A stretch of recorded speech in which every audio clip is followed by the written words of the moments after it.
Vamos nessa, gente. Olha, o nosso primeiro assunto de hoje é o envio que a China fará ao Brasil nos próximos dias de insumos para a fabricação da Coronavac no Instituto Butantan.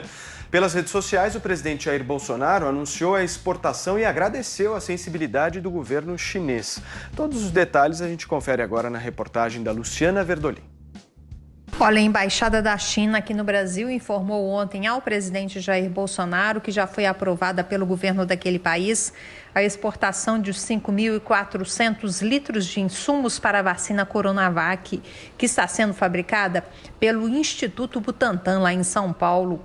Ontem o Ministério da Saúde informou que já distribuiu quase 700 mil novas doses da Coronavac para os estados. Segundo o presidente Bolsonaro, que publicou uma foto com o presidente chinês nas redes sociais, a carga já está em área aeroportuária daquele país, pronta para ser enviada aqui ao Brasil. O ministro da Saúde, Eduardo Pazuello, ressaltou que com isso volta à normalidade a continuidade do recebimento dos insumos para a fabricação de novas doses. Isto graças à ação diplomática do governo federal com o governo chinês, por intermédio da Embaixada Chinesa no Brasil. A previsão de chegada dos insumos no Brasil é até o final desta semana, garantindo com isso a continuidade da fabricação e distribuição das vacinas. O presidente Bolsonaro agradeceu o que ele chamou de sensibilidade do governo chinês, bem como o empenho dos ministros das Relações Exteriores, Ernesto Araújo, da Saúde, Pazuello, e da Agricultura, Tereza Cristina. O ministro da Economia, Paulo Guedes, defendeu a necessidade de se vacinar o maior número possível de pessoas, até como forma de garantir a retomada da economia. A volta segura ao trabalho é importante e a vacinação em massa é decisiva. A vacinação em massa é um fator crítico de sucesso para o bom desempenho da economia logo à frente. O Brasil está tentando comprar realmente todas as vacinas. O presidente Bolsonaro afirmou ainda que os insumos da vacina da AstraZeneca, em parceria com a Fiocruz, também estão com a liberação sendo acelerada.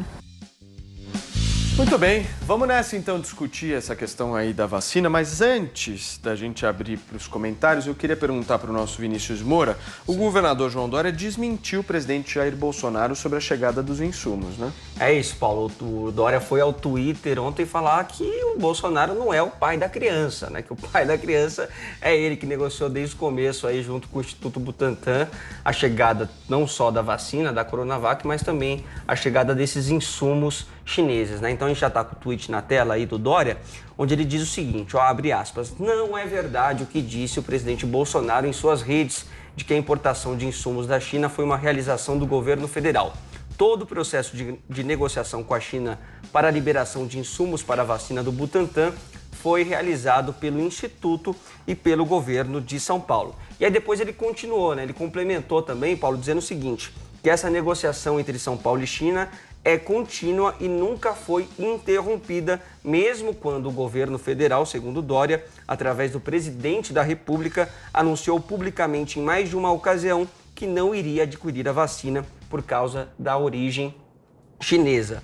Dória diz também que os frequentes ataques à China dificultaram todo o processo e que se não fosse o esforço de São Paulo e a excelente relação de respeito que o governo manteve aí, que o governo estadual manteve com a China, o principal parceiro comercial do Brasil, não teríamos iniciado ainda a vacinação dos brasileiros. Aí ele disse que hoje está marcada já uma reunião virtual com o embaixador chinês e que em seguida eles terão detalhes aí sobre essa logística da importação dos insumos da vacina do Butantan ainda nesta semana para o Brasil. E o Dória terminou toda essa sequência de tweets dizendo que sem parasitismo dos negacionistas e oportunistas, até aqui eles só atrapalharam o nosso trabalho em prol da ciência e da vida. São engenheiros de obra pronta, vergonha, afirmou o governador de São Paulo, João Dória. Paulo. Muito bem. Zé, Paulo Figueiredo, Joel, eu estava fazendo uma análise ontem de algumas contas em relação às doses que a gente tem de vacina, né? A gente está com 210 milhões aproximadamente aí de pessoas vivendo no Brasil, 210 milhões de brasileiros, então nós precisamos de 2 doses, tem mais aí de 400 milhões de doses de necessidade, basicamente seria isso. E aí, se a gente for analisar, nós temos aqui no Brasil garantidos pouco mais aí de 10 milhões de doses. O desafio agora é a gente ou conseguir importar outras vacinas ou fabricar aqui. Para fabricar, a gente precisa de insumos. Esses insumos estão vindo da China. Paulo Figueiredo, como é que a gente se relaciona com a China precisando dela? Bom, Paulo, a tua conta não posso concordar com ela, né? Não é todo mundo que quer se vacinar. Não é todo mundo que precisa... eu me refiro aos 400 para cobrir a totalidade da população, caso toda a população queira vir a se vacinar. São 400 milhões de doses, porque são 2 doses por pessoa. É isso. Claro, mas não é toda a população que quer se vacinar, não é toda a população que deve se vacinar. Então você deve pensar que, por exemplo, crianças... Essa vacina não é recomendada para crianças. Não foi testada em crianças, não se sabe qual é o efeito dela em crianças. Em pessoas, por exemplo, que já tiveram o vírus, não há recomendação para que você tome a vacina mesmo. Porque até hoje, todos os estudos que foram feitos mostram que você tem, sim, uma imunidade altíssima, que sua chance de pegar o vírus é de menos de 1%. Entre a população jovem, você não tem necessidade de tomar a vacina, porque os efeitos colaterais, que estão ficando muito claros aqui nos Estados Unidos, onde a gente já teve um número mais alto de vacina, os efeitos colaterais das vacinas são altos, não são baixos. Essa não é uma vacina que deu tempo de fazer um ajuste fino. Então, pessoas jovens que não teriam um resultado, uma chance alta de terem complicações com o coronavírus, talvez não devam ou talvez não queiram se vacinar. É uma decisão individual. Então, a quantidade de doses que a gente precisa ter é muito menor do que essa. Qual seria, Paulo? Qual seria? Eu não sei. O Ministério da Saúde talvez deva saber. Eu sei que é um número bem mais baixo que esse. Basta você excluir as crianças e os já contaminados. Eu, por exemplo, não tomaria a vacina. Não tenho por que tomar. Na minha casa, as pessoas tiveram a doença. Todo mundo passou... teve uma gripezinha mesmo. Mas, Paulo, se a gente for analisar, por exemplo, eu tô aqui para a gente discutir junto e tentar achar uma solução, não é? Para a gente imaginar, eu vi, por exemplo, pesquisas aqui sendo feitas no Brasil que quase 90% da população brasileira já está caminhando, querendo e buscando uma vacinação. Independente se for 400 milhões de doses, ou se for 380, ou se for 350, mais do que 10 milhões que nós temos hoje, nós vamos precisar, não vamos? Depende. Provavelmente isso sim. É óbvio. Bom, mais de 10 isso né? É óbvio, né, Paulo? Mas nós vamos precisar, não tem jeito. Eu estou respondendo aqui. Provavelmente sim. Eu vou responder por quê. O fundamental, no caso dessa doença, é você imunizar a população vulnerável, os mais velhos. Esses são os mais importantes de serem imunizados. Os demais, e outra, você tem 10 milhões agora, mas você vai adquirindo vacina ao longo do tempo. Você tem que cumprir o necessário para a imunização das pessoas mais vulneráveis agora. Eu não sei qual é a população de idosos no Brasil, realmente tem que fazer a conta aí. Mas, claro, mais de 10 milhões, provavelmente sim. Em que tempo, em que universo de tempo, em que velocidade a gente consegue aplicar 10 milhões de vacinas, eu também não sei. Não acho que o governo tenha parado e falado, bom, agora a gente tem 10 milhões, está satisfeito, está tudo bem. Só acho que também o número não são... Eu tenho aqui, 33 milhões, Paulo. 32,9 milhões de brasileiros em 2019, segundo o IBGE de idosos, Paulo, a gente tem. Então, se for você está aí, você precisa... Mas, além desses, você tem os profissionais de saúde, você tem as pessoas com comorbidade, e no final das contas, você quer no médio e longo prazo, ter vacina para todo mundo que queira se vacinar. E as pessoas vão tomar as suas decisões com base, não na informação que elas têm agora, com base nas informações que elas forem tendo ao longo do tempo. Você também vai conhecendo melhor a vacina ao longo do tempo e os seus efeitos colaterais. Até 2 semanas atrás, eu nunca tinha ouvido falar que as pessoas ficavam tão doentes depois de uma dose da vacina. A vacina da Moderna aqui está tendo uma quantidade de efeitos colaterais e ninguém me conta. Eu vejo, eu conheço as pessoas. É absolutamente impressionante. E isso não estava sendo divulgado e agora as pessoas estão tendo melhor esse conhecimento. Você quer falar? Eu só queria falar que a gente entrevistou aqui o secretário de saúde, Dr. Diego Gorenstein, que falou que quem teve a Covid deve sim ser vacinado. Então, não sei aí sobre essa informação. É uma opinião dele que não é uma recomendação médica do secretário de saúde, que é um médico aqui no estado de São Paulo. Só trazendo aí esse contraponto. Ô Paulo, e tem alguma recomendação? Acham que não. Tem outros médicos que acham que não. Eu acho que a decisão é do indivíduo. Você fala o seguinte, você pega os estudos, ver, olha, quem já teve Covid teve a chance, o estudo mais recente que teve, mostra que a pessoa tem a chance de menos de 1% comparado com o grupo de controle de pegar a doença de novo. Aí você fala assim, eu quero tomar uma vacina experimental com um bando de efeitos colaterais?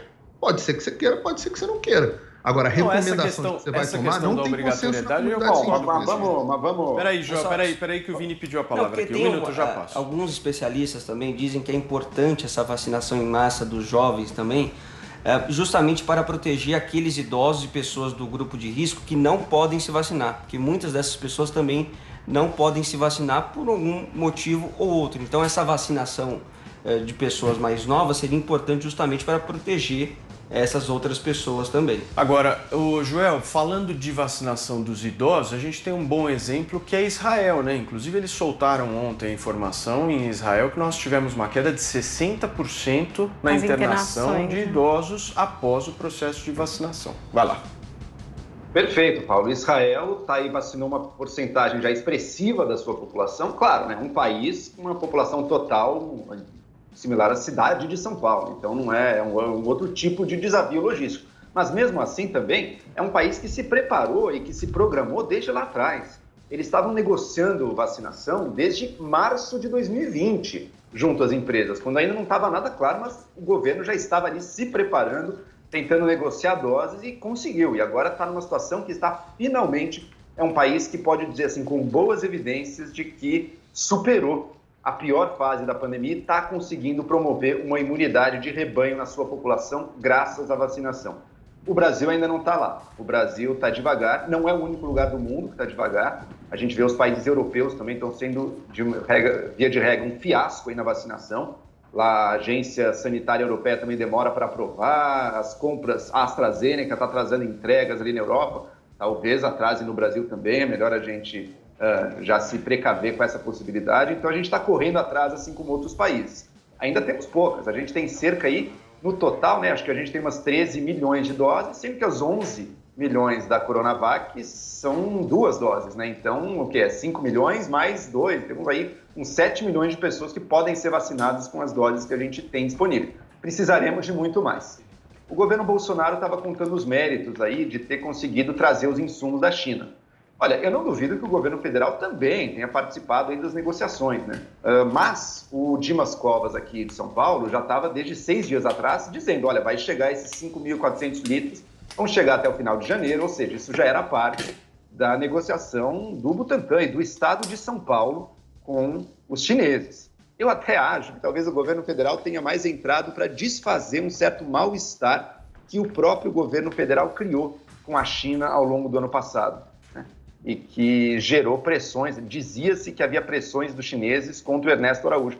Eu não sei se houve mesmo, mas eu achei bem sintomático que o discurso do Ernesto Araújo mudou bastante. Daquele ministro, chanceler combativo contra a China de meses atrás, olha o tweet que ele postou ontem, depois ali do tweet do Bolsonaro. Obrigado, presidente. A atenção do governo chinês no sentido de autorizar a exportação de insumos para as vacinas, sem qualquer condição extracontratual, mostra o quanto é construtiva a nossa relação com a China. Agradeço em especial ao chanceler Wang Yi. Quem diria em Ernesto Araújo, inimigo do globalismo e da China, com essas doces palavras para o regime chinês. Acho que o governo sentiu a pressão aí e mudou. Acho besteira essa briga de quem é o responsável. Claro, quem negociou o Coronavac foi o governo de São Paulo. Não duvido que o governo federal ajude a liberar mais rápido insumos aí em negociações também. O importante agora seria ver união das nossas autoridades. Indo atrás dessas doses de vacina, Coronavac chegou, ótimo, vai chegar os insumos, perfeito. AstraZeneca, como é que está a situação? A empresa está trazendo entregas em outros países, como é que vai ser com o Brasil? Temos que correr atrás e, tanto quanto possível, juntos. A vacinação é o caminho para vencer a pandemia. E Paulo Figueiredo vai ter que vacinar muita gente. Não é só os idosos, claro, mas outros também, para promover essa imunidade de rebanho. Jovem, é raro morrer, é raro ter sintomas, mas às vezes tem. Eu conheço pessoas que estão meses depois de terem pego, estão com sequelas ainda. Okay, então não é uma coisa para ser deixada de maneira totalmente casual, assim. É para vacinar muita gente, sim. Se alguns não quiserem, tudo bem. Agora, se um monte de gente começar a não se vacinar, pode ser um problema de saúde pública para o Brasil. Muito bem. Zé Maria Trindade. Zé, eu queria ouvir um pouco você sobre essa disputa entre o governador de São Paulo, João Dória, e o presidente da República, Jair Bolsonaro. Quem que você acha que está certo nessa história toda? É a velha história lá da ópera Genie e o Zeppelin, né? O Xi Jinping, o comandante do Zeppelin prateado, dizendo, olha, foram tantos os pedidos, tão sinceros, tão aflitos, que ele decidiu atender. Então, assim, ninguém sabe exatamente quem ele atendeu. Porque entrou Michel Temer, ex-presidentes, entrou o presidente da Câmara, entrou o Fausto Pinato, deputado de São Paulo, presidente da Frente Parlamentar Brasil-China, entrou o presidente do Senado e o governo se reposicionou. Veja bem que ontem o presidente Jair Bolsonaro fez afagos importantes. O ministro de Relações Exteriores, Ernesto Araújo, mandou uma carta, ou seja, foram muitos pedidos sinceros e aflitos. E aí aconteceu, e agora ninguém sabe exatamente. Sabe aquele emprego que muita gente pede e no final você não sabe exatamente quem é o padrinho do apadrinhado, né? Então ficou mais ou menos nesse sentido. Com relação às doses, Paulo, você está correto, é preciso, o governo não pode perguntar quem quer e quem não quer, e mais, não pode fornecer a quantidade exata, tem que ser a mais, porque mandar os lotes para cada setor. E o Paulo está correto também, porque é o seguinte, são fases, né? Nesse primeiro momento, é claro que não precisa nem de 100 milhões de vacinas, como o governo espera atingir, 100 milhões de brasileiros vacinados, né? Agora, o governo, nesta primeira fase, está atendendo setores. Primeiro, o setor de linha de frente em hospitais e depois alargando o processo. E aí o próprio mercado vai se ajustar. As vacinas virão, porque aí os Estados Unidos já estarão lá na frente, vacinando todos. Na China, bem lá na frente, os outros países, a demanda mundial cai e as fábricas começam a produzir em número muito maior. Então, este é o projeto, estes são os passos para a vacinação. Neste momento, essa vacinação no Brasil é simbológica, sim, é muito pequena. O número de vacinas ofertadas é minúsculo. Daí, essa história e essa tendência de furar fila, de vacina pouco, meu braço primeiro. Então, esta é a realidade. O presidente Bolsonaro se reposicionou com relação à vacina. Decidiu acatar a vacina como prioridade em vez da cloroquina e o tratamento, e sim a prevenção, num ponto. Segundo, se reposicionou com relação à China e mostrou que é uma realidade. A China é nosso parceiro comercial e a vacina é um dos comércios, né? A China fornece aqui insumos hospitalares para o Brasil.